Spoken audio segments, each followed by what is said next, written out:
with Caddy Snacks, as we were creating the brand, I said, Dad, you're the founder of this and you're a veteran, and we should celebrate that. We should put that on the packaging and let that be part of the story. He was a little hesitant at first because he's also a humble guy and didn't feel like that's something that he wanted to be loud and proud about. But through the development of Caddy Snacks, we've connected with other veterans, other veteran-owned companies, and early on had a phone call with Folds of Honor. And I watched my dad tear up on the Zoom, and it was a really special moment for me where I realized, all right, the Caddy Snacks journey is not just going to be about bringing a bar to market in the golf space. This is going to be a beautiful journey about a family creating something together and healing old wounds and bringing a sense of pride back to my dad being a veteran. So Caddy Snacks isn't just about fueling the performance of others, but it sounds like it's also about fueling the heart of the families as well. Yes. Wow. Well said. Well, I was just saying your words right back to you, Chelsea. Welcome back, everybody, to Mind Your Game podcast, episode number 4, where we talk sports, athletics, business, and life, and how you can mind your game. And today we have a special in-person guest with us here, Chelsea Bialla. Welcome, Chelsea. Thank you, Dustin. It's a pleasure to be here with you guys today. Yeah. What are you thinking about this view we have today, being in person of the beach? Can't get any better. So being the co-founder of Caddy Snacks, of course, our official sponsor, what is that like for you day in and day out? It's a grind, Dustin. We're just getting started at this stage in the business because we're so young. It's really doing everything all day, all the time. So for now, it's a grind, but one that we're so happy and stoked to be a part of. Yeah. The brand is only about 6 months old now, and the traction to date has been pretty awesome. Like the reception around the brand and the product itself has been awesome, which is so validating for us. That's super inspiring. I think it keeps the passion alive. But we're a small, scrappy team just trying to make it all happen. So yeah, it's all the things all the time. And talking about scrappy, I know off camera, right before we started recording our episode and everything like that, you were talking about being in the gym here in the hotel and looking at the words on the wall to motivate you. And the one was grit. Yep. So what does grit mean to you and to the Caddy Snacks team? Yeah, that's a great question. I think any entrepreneur knows that grit is required for the journey. There are highs and lows, wins and losses, and you have to have that grit to ride those waves. Yeah. Without a doubt. Do you also feel like that plays a role within the support system too? Being an entrepreneur, having that team around you with that grit instilled on those highs and lows that you were talking about? Yeah, for sure. I think just feeling like you're in it together, you're not alone on the journey, is really helpful. Yeah. And we hold each other in the high moments. We're there for each other in the low moments and just help pick each other up. Yeah. And you're in a unique position too, being Caddy Snacks, having your family around you in a kind of a family-owned business. Yes.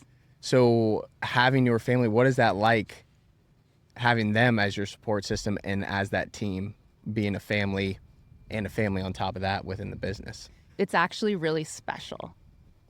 My dad is the one who originally had the vision for Caddy Snacks. So it's a fun founding story, which I'll tell you a little bit about. Yeah. So family is kind of extreme athletes across the board, right? My parents, my brother, myself, my sister, we're all super active.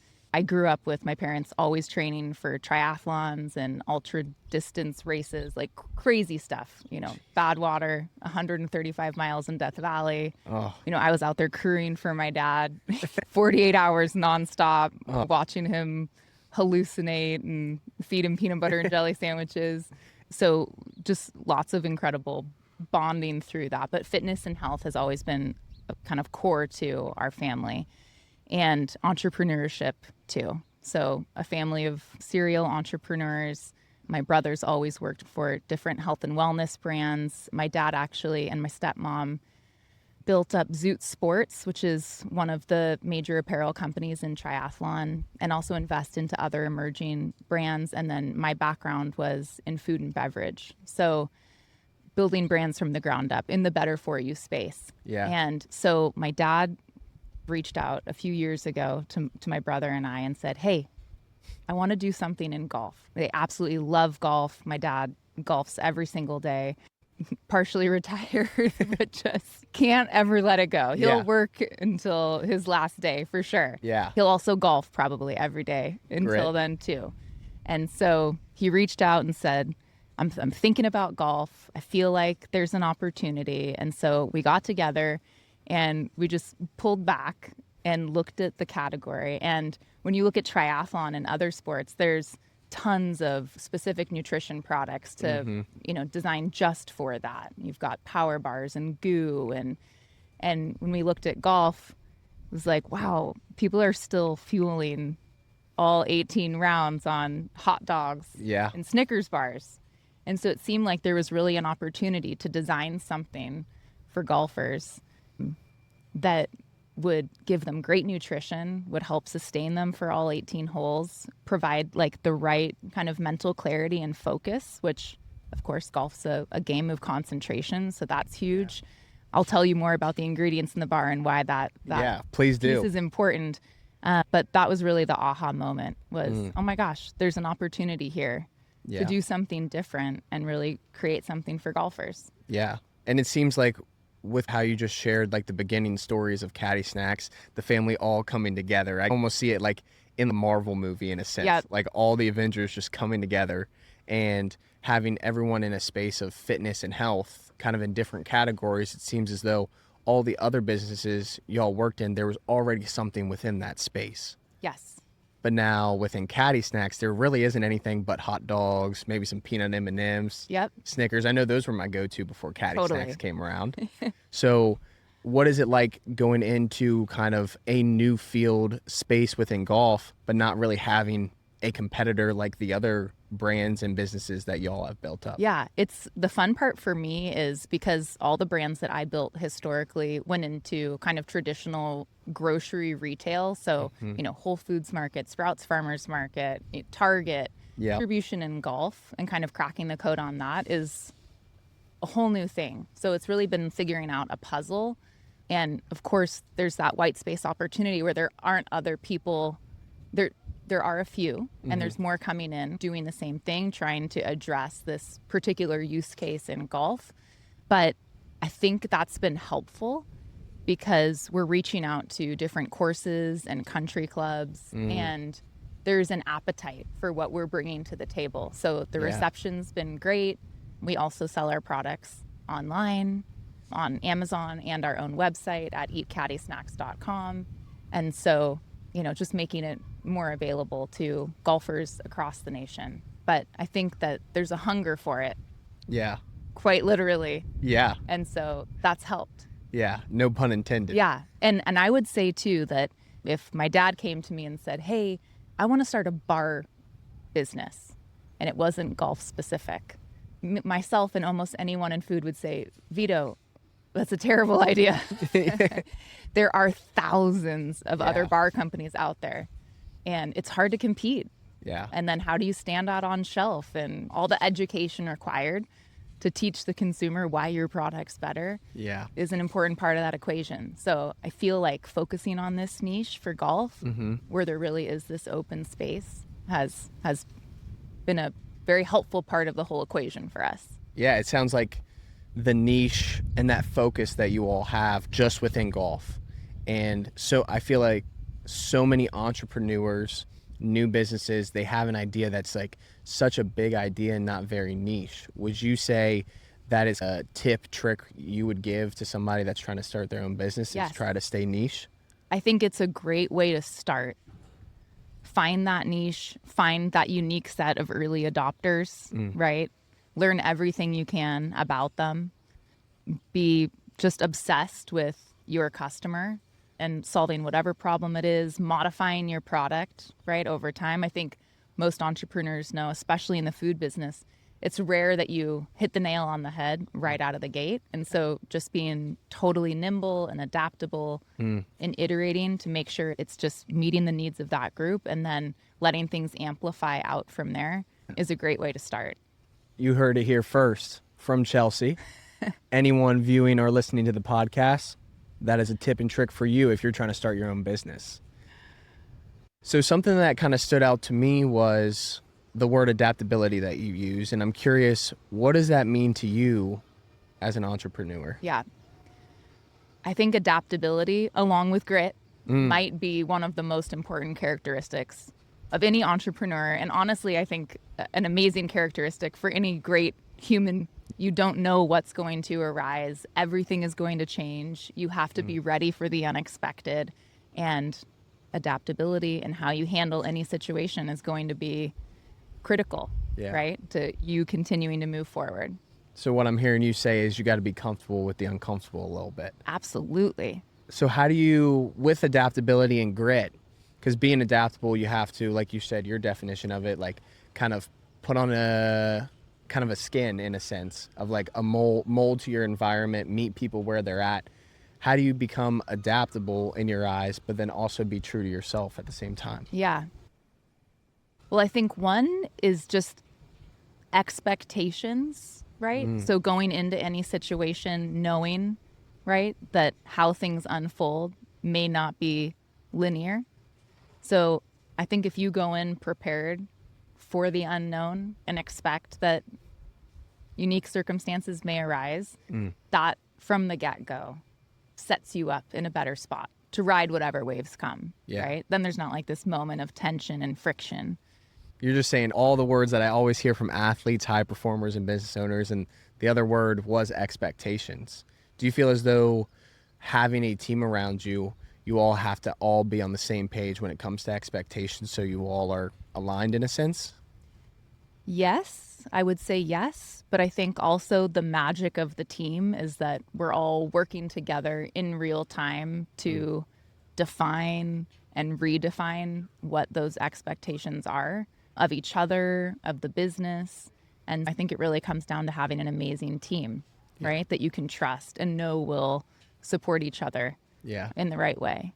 Do you feel like it's easier working with your family to already have that trust established? Like you were talking about watching your dad, being there for 48 hours as he ran, hallucinating, feeding him peanut butter and jelly sandwiches. Do you feel like those times have over time built that trust so now it's already there, established, and not even have to be worked on? Yeah. I mean, I think there's huge benefit to knowing, you know, your team as intimately as you do your family, right? Yeah. You know what you're dealing with, where those edges are, you know, how hard you can push in one direction or the other. So it's helpful for sure. And my dad actually always told me growing up, back to your point about expectations, he said, if you don't have expectations, you can never be disappointed. So that always stuck with me. Not that it helped me eliminate expectations. But it did help remind me that disappointment could just stem from having this certain expectation. And I feel as though a lot of people all the time not only have expectations of themselves, but other people. For sure. And when they have those expectations of other people, that's when they start to become disappointed or setting themselves up for failure in a sense, because it's necessarily outside of their control. Yes. And I feel like within business, it could be real easy to start having expectations of either the Caddy Snacks product itself or consumers or retailers, anyone that you're talking to. How do you keep yourself in line when those expectations start to come up out of the unknown? You know, I think at this point, I expect that. Okay, so you expect having no expectation. I expect, you know, I expect that I'm going to encounter those moments where there's like a hope or a dream, or maybe it can't happen a certain way. And so I think I'm probably pretty well managed on expectations. On the front end, which just helps ride those waves. Yeah. So with being an entrepreneur, a mother, a wife, seems like you're extremely busy. That is true. How do you make time for yourself?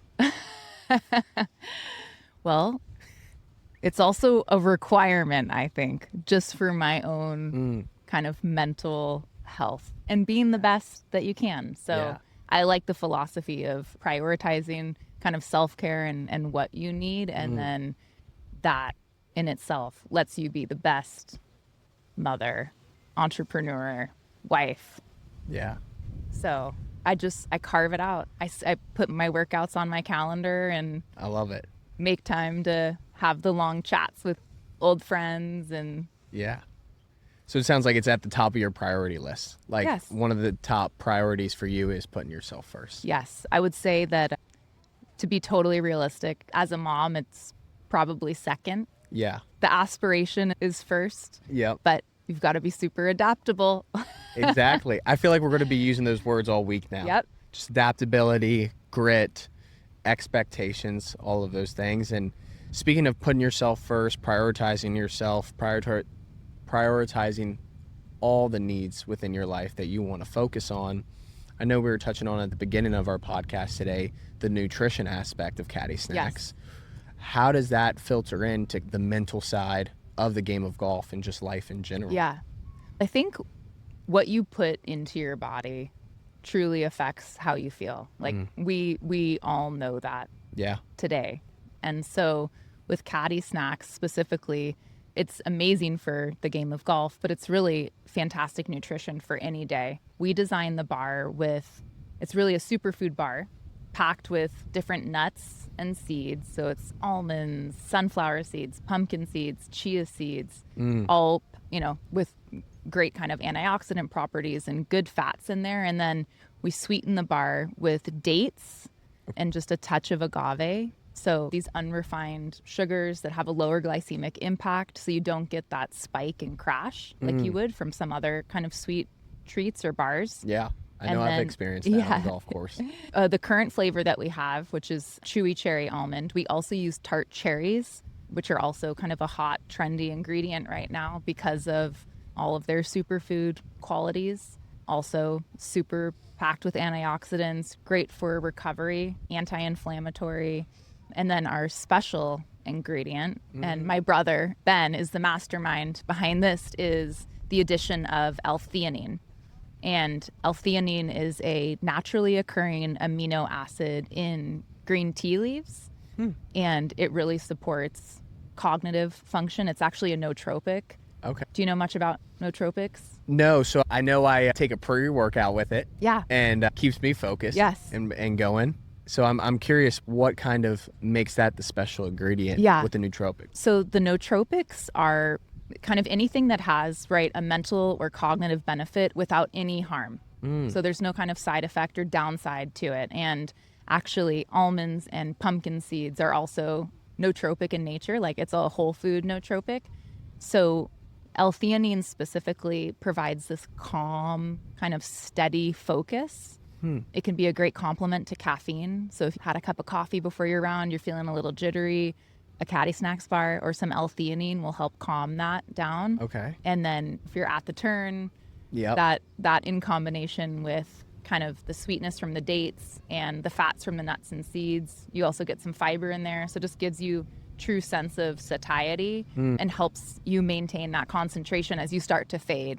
Wow. So it sounds like it could in turn bring down your heart rate a little bit and kind of ground you in a sense. Yes. Adding the nootropics in there and all the other ingredients the Caddy Snacks have. Yeah, for sure. And that's, I think the cool thing about the Caddy Snacks bar too is that it's a superfood bar, but made with a ton of very approachable ingredients. Yeah. Things that you may have in your own pantry. Yeah, and it tastes good too. It tastes good. I know I've had like bars before where it's necessarily like you bite into it, you're like, you could tell it's healthy. Yes. In a sense. And I know we talked earlier yesterday about like picky eaters and stuff like that as well. And when I bit into it for the first time, it was just an overwhelming flavor of the cherryness, and you can't even tell really the other ingredients in there besides like when you chew. Yep. And it's not really like this is a health bar in a sense. So Yep. I'm wondering, how much do you all have to educate consumers on what we're talking about with the nootropics? Do you all try to educate them on it, or is it letting branding do that for itself? We try to tell the story on the packaging itself, right? If we don't have an opportunity, but it's definitely a big piece of our messaging kind of on the website or on social, right? Really wanting people to understand that this is based in science, right? And truly formulated with intention to improve your game. Yeah. To mind your game. Exactly. There we go. There's the new punchline for everybody. And I'm wondering, so with a lot of the golfers that I work with, when they make that turn, when they're on the back nine in a tournament or something, their heart rate is extremely through the roof. And it sounds like with the ingredients within the Caddy Snacks bar, by eating one, because people crave energy. Yeah. But it sounds like there's a huge crash when it comes to maybe other products, maybe hot dogs or something like that. There's just a quick burst of energy. But it sounds like Caddy Snacks, you all want to do the complete opposite of grounding them, calming them, and getting them ready to prepare and fuel their performance throughout the 9 holes, not just hole number 10. For sure. And I think grounding is a perfect word to describe it. Yeah. That's awesome. Fats, fiber, carbohydrates, and L-theanine. Yeah. The ingredient, L-theanine. Is that how you pronounce it? Yes. Okay. So moving forward now, what is the vision for Caddy Snacks now? We're 6 months in. We're here in beautiful Florida with this, for everyone that's just listening, our backdrop is a beautiful beach here in Clearwater, Florida. What is the vision now that we're 6 months in for Caddy Snacks moving forward? So the grand vision for Caddy Snacks is really to evolve into a golf nutrition platform, providing golfers with everything that they need, right? Yeah. To be successful and maintain that focus and energy. So you'll definitely see some more bar flavors from us in the future. Hint. Exactly. Like, do I spill the beans? No, we'll wait. Well, but it's a really good one. I think we should keep it a secret. Yes. I know I'm going to love it. And I have a feeling a lot of our viewers and listeners are going to love it too. And if you want to find out, then sign up for our mailing list by visiting eatcaddysnacks.com and you'll be the first to know. And use Mind20 for 20% off your first order as well. That is Mind20 in all caps. Awesome. Had to do a little plug in there. For sure. We also have some other exciting products in the works that aren't in the bar format. Ooh. So that's pretty fun. Okay. So it sounds like expansion. Now we're starting niche. We're staying within golf, but we're expanding to more flavors and products. Yes. So do you feel like what I usually like to ask guests, especially an entrepreneur or someone that is a co-founder of a business, is like one tip or trick for our viewers and our watchers if they have an idea of starting their own business? Do you feel like one of yours is starting niche and working your way out? Like starting with one product and then funneling out to something bigger? I think that it can be a great way to start because it's expensive, right? And you have to be scrappy. And I think going into it knowing, hey, you're going to start with an idea. You may not have it perfectly dialed in and crack the code to perfection right out of the gate. You want to get something out there. You want to get it into consumers' hands. You want to learn and be ready to iterate. And so doing it in a smaller scale just helps you control that more.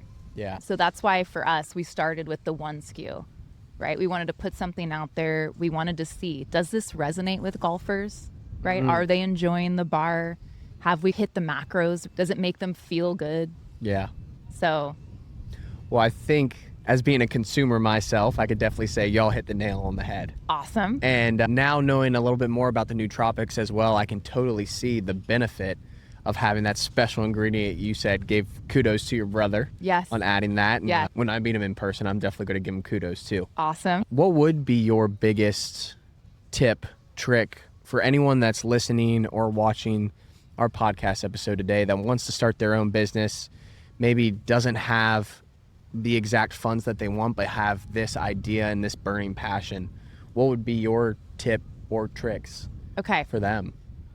To start, one, do a lot of research, really dive in, see what else is out there, making sure that kind of this idea that you have is truly unique or different for whatever reason, right? It likely is arising because it's a problem that's being solved for you with whatever it is that you're creating. But I think if you're truly solving a problem and you've done the research and there isn't something else out there, that kind of makes it a more exciting thing to pursue. Yeah. And the second is get feedback from anybody and everybody you can, especially if you have that niche in mind. Like really dive into who that consumer is and make sure that this is solving that same problem for them too. Because I think once you find that market, that's how things can move more quickly. But having that validation and giving you the confidence that those next steps are going to be worth the investment of your time and your money, you're going to want that. Yeah. It sounds like making that checklist for yourself and checking those boxes to build that self-esteem, that confidence within you, validate yourself. So then, when you go into that market, you might have the only idea that's trying to merge into a specific market. Yep. And there's stories of brands that RX Bar, I think, is an awesome example, because RX Bar came at a time when there still were thousands of bars out there. Yeah. But there was something unique about what they were doing, right? It was like truly a paleo bar. They were, I think, really the first to lean into using the egg whites as the protein source. And so that's an incredible success story, right? Yeah. Of someone who just had a little tweak, but then found that consumer base who was yearning for something, right? That was more real and paleo friendly. And they just had that amazing intersection, even though there were all of these other competitors out in the space. Wow. Uniqueness. It sounds like uniqueness is a huge thing when starting something. For sure. But it could be easy to overlook what's unique about them if you weren't part of that that niche consumer base early on that was like, dang, I've been looking for something like this. Yeah. And it's just that smallest tweak. Right. Kind of what's coming up for me is find the finer things in life. Yes. And it's kind of like find that thing that you're passionate about, but find what you can tweak to impact the lives around you and even yourself, it sounds like. Yep.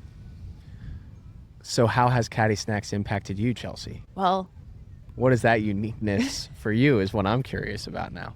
I think for me, Caddy Snacks has mostly been a pretty special emotional journey so far. Doing this with my dad and my brother has been really special. My dad just turned 77 the day before Veterans Day. He is a veteran himself. And I was doing the math last night and I realized it's been maybe 57 years. He was in Vietnam. Oh. He was a tank commander in Vietnam in 1968. And he actually was discharged on November 20th. And so I was just reflecting, going, wow, there's something really special about that. And for most of my life, talking about Vietnam and my dad's experience there was just something he would prefer to avoid, right? It was really hard coming back. He thought he was out there a hero and came home to a lot of ill feelings. I'm sure. And so that definitely impacted him. And with Caddy Snacks, as we were creating the brand, I said, Dad, you're the founder of this and you're a veteran and we should celebrate that. We should put that on the packaging and let that be part of the story. And he was a little hesitant at first because he's also a humble guy and didn't feel like that's something that he wanted to be loud and proud about. But through the development of Caddy Snacks, we've connected with other veterans, other veteran-owned companies, and we early on had a phone call with Folds of Honor, and I watched my dad tear up on the Zoom, and it was a really special moment for me where I realized, all right, the Caddy Snacks journey is not just going to be about bringing a bar to market in the golf space. This is going to be a beautiful journey about a family creating something together and healing old wounds and bringing a sense of pride back to my dad being a veteran. So Caddy Snacks isn't just about fueling the performance of others, but it sounds like it's also about fueling the heart of the families as well. Yes. Wow. Well said. Well, I was just saying your words right back to you, Chelsea.